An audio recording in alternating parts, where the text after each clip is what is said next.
आज हम पढ़ेंगे मोर ऑन परमानेंट टिश्यूज।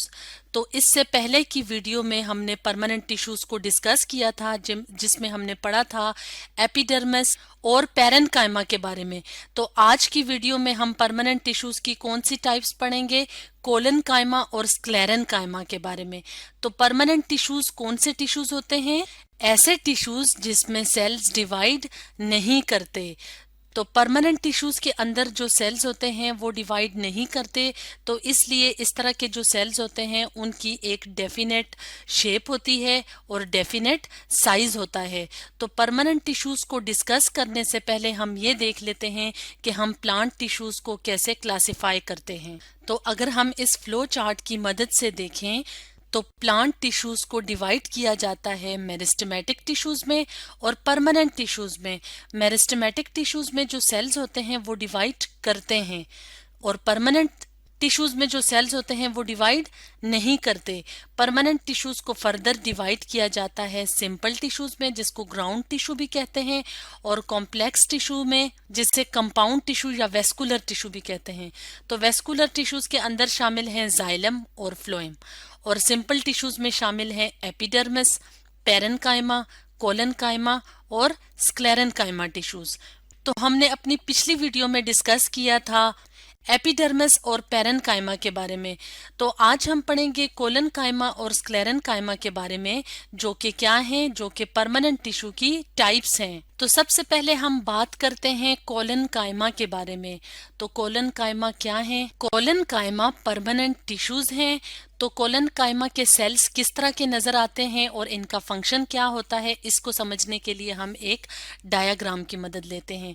तो जैसे कि इस डायग्राम में हम देख रहे हैं कि कोलेनकाइमा टिश्यू हमें नजर आ रहा है और यहाँ पे इसका क्रॉस सेक्शन भी दिखाया गया है और लॉन्गिट्यूडनल सेक्शन भी दिखाया गया है। तो कोलेनकाइमा के जो सेल्स होते हैं वो शेप में किस तरह के होते हैं? वो शेप में होते हैं इलोंगेटेड सेल्स। और अगर हम बात करें कोलेनकाइमा सेल्स की वॉल्स की, तो इनकी वॉल्स जो होती हैं वो थिक सेल वॉल्स होती हैं, लेकिन इर्रेगुलरली थिक होती हैं, यानी कहीं से ज्यादा थिक, कहीं से कम थिक, कहीं से ज्यादा। इस तरह इनकी जो सेल वॉल्स होती हैं वो होती तो थिक है, लेकिन इर्रेगुलरली थिक सेल वॉल्स होती हैं। और ये थिक सेल वॉल्स क्या फंक्शन परफॉर्म करती हैं? ये फंक्शन परफॉर्म करती हैं सपोर्ट और स्ट्रक्चर का, यानी पौधों के अंदर जहां जहां पे ये मौजूद होती हैं वहां पे ये उन पार्ट्स को स्ट्रेंथ प्रोवाइड करती हैं। और अगर हम बात करें इनकी प्रेजेंस की कि ये कहाँ पे मौजूद होते हैं, यानी जो कोलेनकाइमा के जो टिश्यूज होते हैं वो पौधों के अंदर कहाँ कहाँ मौजूद होते हैं, तो आम तौर पे जो कोलेनकाइमा के टिश्यूज होते हैं वो एपिडर्मिस के नीचे होते हैं। एपिडर्मिस कौन सी लेयर होती है प्लांट्स के अंदर? आउटर मोस्ट लेयर होती है। तो ये कहाँ पे मौजूद होते हैं? एपिडर्मिस के नीचे होते हैं। इसके अलावा ये ज्यादातर यंग स्टेम्स में मौजूद होते हैं, और यंग स्टेम्स में ये कहाँ पे मौजूद होते हैं? आउटर लेयर बनाते हैं, यानी एपिडर्मिस के बाहर ये एक क्लियर प्रोमिनेंट लेयर बनाते हैं। इसके अलावा लीफ की जो वेन्स होती हैं जिसके अंदर वेस्कुलर बंडल होता है, यानी जाइलम और फ्लोएम होता है, उसके बाहर भी ये आउटर लेयर बनाती हैं। और इसके अलावा जो कोलेनकाइमा के जो टिश्यूज हैं वो ज्यादातर हर्बेशियस प्लांट्स में पाए जाते हैं। तो हर्बेशियस प्लांट्स कौन से प्लांट्स होते हैं? ऐसे प्लांट्स जिनकी स्टेम नाजुक सी होती है, यानी उसमें वुड की क्वांटिटी ज्यादा नहीं होती। अब हम अगर बात करें फंक्शन की, तो इसके जो प्राइमरी फंक्शंस है वो क्या हैं? वो है स्ट्रेंथ और सपोर्ट प्रोवाइड करना, यानी ये पौधे को स्ट्रक्चरल सपोर्ट मुहैया करते हैं। इसके अलावा क्योंकि ये हर्बेशियस प्लांट्स में, यानी ऐसे प्लांट्स जिनमें वुड की क्वांटिटी ज्यादा नहीं होती, तो उसमें कोलेनकाइमा के जो टिश्यूज होते हैं वो बहुत ज्यादा पाए जाते हैं। तो ये हर्बेशियस प्लांट्स के लिए सपोर्टिंग टिश्यू का काम करते हैं। जैसे कि अगर हम घर में देखें तो जो सजावट के लिए जो पौधे लगाए जाते हैं जिनको ऑर्नामेंटल प्लांट्स वगैरह कहते हैं, तो उसमें कोलेनकाइमा टिश्यूज बहुत ज्यादा क्वांटिटी में होते हैं। तो इसीलिए जो हर्बेशियस प्लांट्स होते हैं उनमें ये ये मेन सपोर्टिंग टिश्यू होता है। और इसके अलावा अगर इसके फंक्शन को हम जनरली देखें तो इसका जनरल फंक्शन भी ये है कि ये पौधों को स्ट्रेंथ और सपोर्ट प्रोवाइड करता है। तो ये तो था कोलन कायमा टिश्यू जो कि परमानेंट टिश्यू की एक टाइप है। अब हम बात करते हैं एक और तरह के परमानेंट टिश्यू को जिसको कहते हैं स्क्लेरन कायमा टिश्यू। तो स्क्लेरन कायमा जो वर्ड है वो निकला है स्क्लेरास से, और स्क्लेरास का क्या मतलब होता है? हार्ड। इसका मतलब है कि स्क्लेरन कायमा टिश्यू के अंदर जो सेल्स होते हैं वो हार्ड सेल्स होते हैं, क्योंकि उनके अंदर इस तरह का मटेरियल पाया जाता है जो कि इन सेल्स को सख्त बना देता है। और इसी हार्डनेस की वजह से ये वाले जो टिश्यूज होते हैं, स्क्लेरन कायमा के जो टिश्यूज होते हैं, इनका मेन फंक्शन क्या है कि ये पौधों को सपोर्ट प्रोवाइड करते हैं।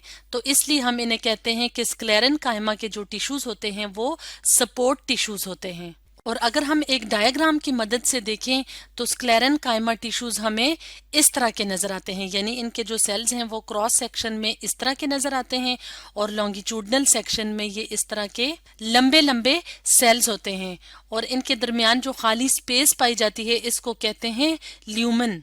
और सेल्स के अगर हम स्ट्रक्चर की बात करें तो स्क्लेरन कायमा टिश्यू के अंदर जो सेल्स होते हैं वो लॉन्ग होते हैं, यानी लंबे होते हैं, नैरो होते हैं, तंग तंग होते हैं, और पॉइंटेड होते हैं एट बोथ एंड्स, यानी इस तरह के हमें नजर आते हैं कि नोकीले होते हैं दोनों तरफ से, और शेप में कैसे होते हैं? लंबे लंबे होते हैं। जैसे कि इस डायग्राम में भी हम देख सकते हैं कि इसके जो सेल्स हैं वो लंबे लंबे हैं। इसके अलावा इनकी जो सेल वॉल्स होती हैं वो यूनिफॉर्मली थिकेंड होती हैं, यानी इर्रेगुलर नहीं होती, वो एक जैसी थिकेंड होती हैं।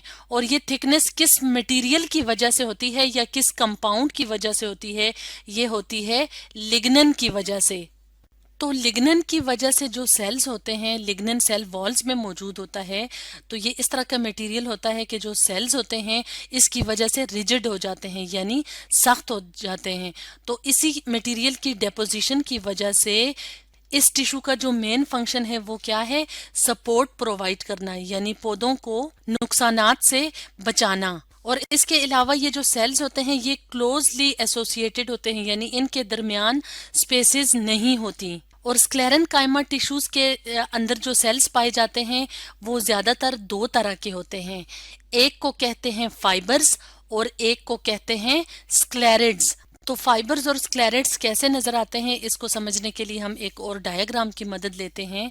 तो स्क्लेरन कायमा के अंदर जो पाए जाने वाले इंपॉर्टेंट जो सेल की टाइप्स हैं वो हैं फाइबर्स और स्क्लेरिड्स। तो इनकी शेप हमें इस तरह की नजर आती है। स्क्लेरिड्स हमें इस तरह के नजर आते हैं और फाइबर्स के जो सेल्स होते हैं वो ज्यादातर लंबे लंबे होते हैं। और ये जो ब्राउन कलर का मटेरियल है ये क्या है? ये लिग्नन की डेपोजिशन होती है, यानी यहाँ पे लिग्नन जमा होता है। अब अगर हम बात करें स्क्लेरन कायमा टिश्यू की अकरेंस की कि ये पौधों में कहाँ कहाँ पाए जाते हैं, तो ज्यादातर ये टिश्यूज मौजूद होते हैं बार्क यानी स्टेम वाले रीजन में, मेच्योर स्टेम में ये मौजूद होते हैं। और अगर हम बात करें मेच्योर स्टेम की तो मेच्योर स्टेम जो होती है वो वुडी वाला एरिया होता है प्लांट का, और स्टेम की वजह से ही पौधे को स्ट्रेंथ या सपोर्ट मिलती है। और ये स्ट्रेंथ या सपोर्ट किस वजह से मिलती है? ये मिलती है स्क्लेरन कायमा टिश्यू के जो सेल्स होते हैं उनकी वजह से। तो आज हमने पढ़ा परमानेंट टिश्यूज के बारे में, जिसमें हमने पढ़ा कोलन कायमा और स्क्लेरन कायमा के बारे में।